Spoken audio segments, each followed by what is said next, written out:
اعوذ باللہ من الشیطان الرجیم بسم اللہ الرحمن الرحیم۔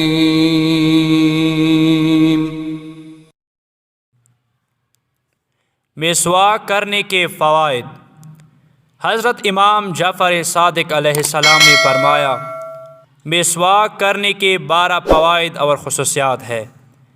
پیغمبر اکرم صلی اللہ علیہ وآلہ وسلم کی سنت ہے، منہ کو صاف کرتا ہے، آنکھ کو روشنی عطا کرتا ہے، خدا کو خوش کرتا ہے، دانتوں کو سفید کرتا ہے، دانتوں کی بسیدہ ہونے کو ختم کرتا ہے، مسوڑوں کو محکم کرتا ہے، غذا کی طرف رغبت کو زیادہ کرتا ہے، بلغم کو ختم کرتا ہے، حافظہ کو قوی کرتا ہے، نیکیوں اور خوبصورتی کو ڈبل کر دیتا ہے، فرشتے اس سے خوش ہوتے ہیں۔